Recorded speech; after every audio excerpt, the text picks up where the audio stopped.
United Nations human rights experts condemn the extensive, prolonged and repeated use of the state of emergency measures since the 2nd of April 2022 by Sri Lankan authorities to crack down on peaceful protesters and prevent them from voicing their grievances amidst an economic collapse in the country. The statement highlights that on the 15th of July, President Gotabaya Rajapaksa resigned and left the country following months of mass protest, and his successor President Ranil Wickremesinghe declared a state of emergency on the 17th of July, vowing to take a tough line against troublemakers. It adds that the Sri Lankan Parliament had ratified the state of emergency on the 27th of July and extended the current state of emergency for another month, imposing a curfew and granting broad and discretionary powers to security forces and the military. The statement adds that such powers allows authorities to detain protesters and search private properties without judicial supervision. The UN human rights experts have raised concerns on the government on a number of occasions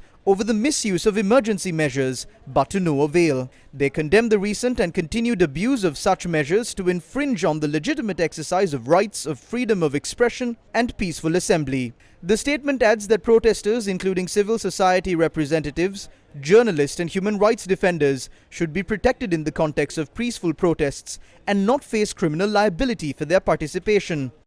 The UN experts who endorse the statement include Clement Voulet, Special Rapporteur on the Rights to Freedom of Peaceful Assembly and of Association; Atiya Waris, Independent Experts on Foreign Debt and Human Rights; Fabian Salvioli, Special Rapporteur on the Promotion of Truth, Justice, Reparations and Guarantees of Non-Recurrence; Saad Al-Farargi, Special Rapporteur for the Right to Development; Livingstone Savanyana, Independent Expert on the Promotion of a Democratic and Equitable International Order; Michael Fakhri, Special Rapporteur on the Right to Food; Miriam Estrada Castioli, Chair Rapporteur; Mumba Malila, Vice Chairperson; Elena Sternert, Priya Gopalan; Matthew Gillett, Working Group on Arbitrary Detention; Francisco Calize, Special Rapporteur on the Rights of Indigenous People; Irene Khan, Special Rapporteur on the Freedom of Opinion and Expression;